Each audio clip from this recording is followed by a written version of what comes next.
suddenly you studied economics. Yeah. It was a general, like I would say, like a path that your family drew for you, or it was your choice? No, I would say they've had a lot of influence. And, if we take it a step back, my father was incredibly wise. What happens with refugee families and immigrants is that they tend to put you in these neighborhoods where they cluster together. So all of a sudden you're in little Lebanon, little Palestine, little Mexico, absolutely. whatever it is.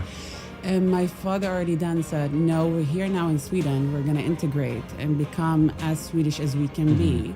So he actually relocated us into this little village. And we were this big Arab family in a completely Swedish community. And that was such an amazing move from his side because it really forced us to embrace the Swedish culture and become Swedish. And so, that was his doing. And then fast forward, moving into economics, no, it really wasn't my first-hand choice at all. I actually suffered with maths and economics at high school level, where I was going to a school in Wales. So that's where I had the worst grades initially. Then became an economist. Yeah, right? But then when I applied to different schools, I got into Stockholm School of Economics, and their acceptance rate is really low. Like, very few people make it through that. So when I got that, I was like, of course, this is where I'm going to go. Did that and honestly suffered through it. It was just working with my weaknesses all the time. But managed through that, and then got an award in economics. Exactly. Tell me about this. How it happened? Yeah, so that was an interesting award where you merge American business people, Swedish business people, and it was based on your social skills, it was based on personality tests, and then your grades and what you're doing at school as well. So it was like a combination. And it was the first time in my life where I'm being really audited for everything like that. And so, yeah, I got the award. Wow, congrats. I'll ask you something about the mindset, which I love to ask.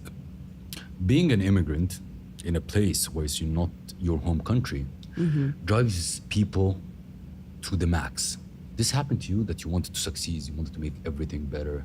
It was like this? Yeah, definitely. That was a big driver for a long time, where it was, you feel like an outsider. Yeah. You're always the other. True. But that seems to be a theme that's been following me throughout my whole career. And I think in some ways I've been quite happy about that, because it's taught me to be okay with being the other. So a lot of the driver in the beginning was, let's prove them wrong. Exactly. I can be a minority, but I can still do it. True. I can still be in this room with all these white men. True. And then show up and still do a great job. And that did force me to not perform well, but also have to excel. And that's kind of how the rule operates. True. If you're the other, you need to work harder to prove yourself to be accepted. And so many times I'd be sitting in meetings where people don't understand. They think I'm like the PA or the classic stories, true, the classic 100%. stories. They don't understand what I'm doing there. And I'd be like, no, I'm here because I am the professional that you want to be, I had the same feeling when I was in Russia, actually. That's why I believe that one of the things that pushed me to succeed over there.